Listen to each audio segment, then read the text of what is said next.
You are lying in bed, staring at a glowing rectangle, swiping through a digital catalog of human beings, and wondering why it feels like you're shouting into a void. You've been told that dating is a numbers game, but what if I told you the numbers are rigged? What if I told you that the moment you uploaded that first photo, an invisible score was etched into your digital soul, a number that determines who you see, who sees you, and ultimately, your romantic value in the eyes of a machine? This isn't a conspiracy theory from the darker corners of a forum. This is the reality of the black box algorithms that govern modern intimacy. We're going to peel back the curtain on the Tinder ELO, the Nobel Prize-winning math used to keep you swiping, and the meme-fueled subcultures that have turned these algorithms into a modern mythology. Welcome to the investigation of the ghost in the machine that decides if you're worth a match. To understand how we got here, we have to go back to the world of competitive chess in the 1960s. A physics professor and chess master named Arpad Elo developed a system to calculate the relative skill levels of players. The logic was simple. If you beat a grandmaster, your score goes up significantly. If you lose to a novice, your score plummets. This became the Elo rating system. Decades later, a group of developers at Tinder realized that dating isn't that different from a grandmaster-level game of chess. Every swipe is a vote. Every right swipe you receive is a win for your profile. Every left swipe is a loss. But here's the kicker. The weight of that vote depends on the score of the person doing the swiping. If a high-value user, someone everyone else is swiping right on, likes you, your score skyrockets. If a low-value user likes you, it barely moves the needle. You are being ranked on a hidden hierarchy, a digital caste system that determines whether you're shown to the elites or buried in the reject pile. For years, Tinder denied the ELO score existed or claimed they'd moved past it. But in the meme world, the concept of the internal ELO became a way to explain the unexplainable. It gave birth to the LMS theory: look, money, status. In the eyes of the algorithm, these are the only variables that matter. If your score is low, you are effectively shadow banned from love. You could swipe until your thumb bleeds, but if the machine has decided you're a 4 out of 10, it's only going to show you other 4s.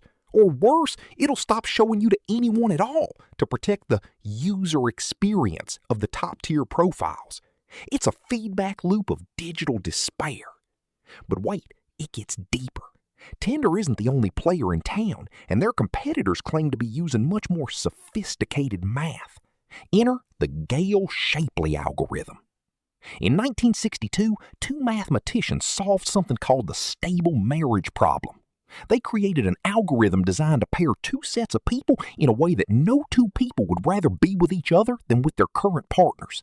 It's mathematically perfect. It's so perfect that it won a Nobel Prize in economics in 2012. And guess who uses a variation of this? Hinge. The app, designed to be deleted, uses one of the most complex matching formulas in human history to find your most compatible match. But here is the paradox. If the algorithm is so good at finding your perfect match, why are we all still so lonely? Because there's a fundamental conflict of interest between you and the company. You want to find the one and leave. They want you to keep paying for roses and super boosts. If you find a partner, they lose a customer.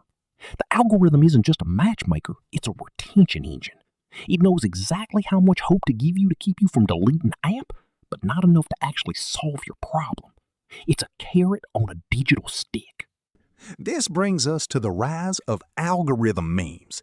You've seen them, the "it's over" memes, the Heitmogen charts, the SMV or social market value graphs. These are the ways the internet tries to make sense of the cold, hard logic of the machine. When the algorithm becomes the gatekeeper to human connection, people start treating their own lives like a video game to be optimized. We see the rise of looksmaxxing, where people obsess over canthal tilts and jawline symmetry because they believe they can trick the machine into giving them a higher elo. We've turned the most human thing possible, falling in love, into a data entry task. We've accepted the idea that our value can be quantified by a line of code written by a software engineer in Silicon Valley who hasn't been on a second date since 2015. Let's pause for a second. Think about the 80-20 rule, another concept that's exploded in the dating meme sphere. The idea is that the top 20% of men are receiving 80% of the attention from women, leaving the remaining 80% of men to fight over 20% of the attention. While the exact numbers are debated, the data from dating apps often supports a skewed reality. This winner-take-all dynamic is a direct byproduct of the algorithm's design. By showing the most popular profiles more often, the algorithm creates a feedback loop where the popular get more popular and everyone else becomes invisible. This creates an environment of hyper-competition that spills out of the app and into our actual culture. We start seeing people as stats rather than souls. We start ranking our friends. We start optimizing our social circles.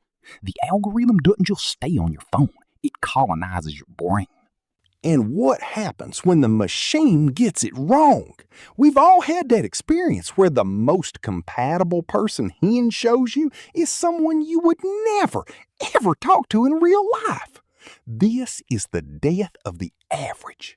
The algorithm struggles with nuance. It doesn't understand vibes. It doesn't understand that someone might have a weird laugh that you find charming, or that a specific shared trauma makes two people perfect for each other. It only understands inputs. If you liked 3 blondes in a row, the machine assumes you have a type and stops showing you anyone else. It creates a dating filter bubble, much like the political filter bubbles on Facebook or Twitter.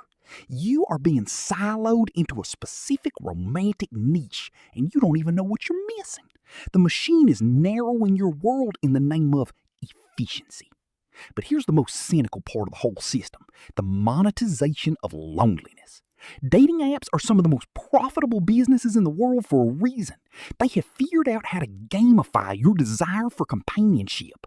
When you get a match, your brain releases a hit of dopamine. It's the same mechanism used in slot machines.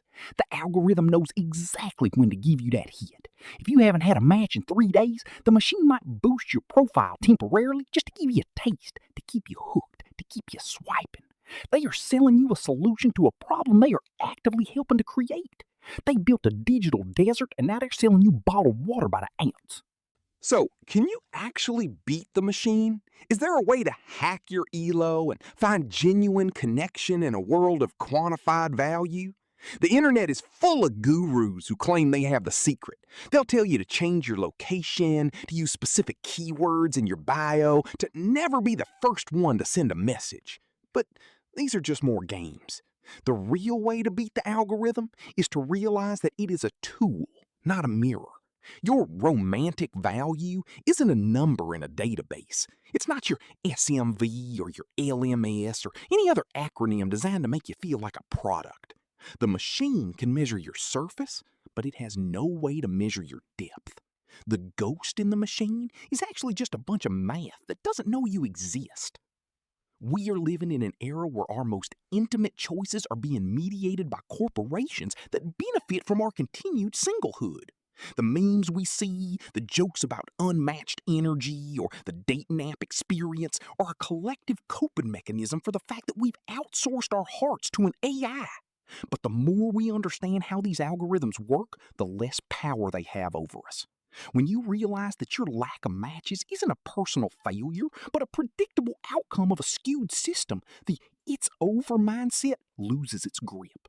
The algorithm can decide who you see, but it can't decide who you love. That part is still up to you, as long as you're willing to put the phone down and look up. If you found this breakdown helpful, or if you felt the weight of the invisible score yourself, leave a comment below. Let me know if you think the apps are actually designed to be deleted, or if they're just designed to keep us lonely. Don't forget to like and subscribe for more deep dives into the memes and mechanics that run our lives.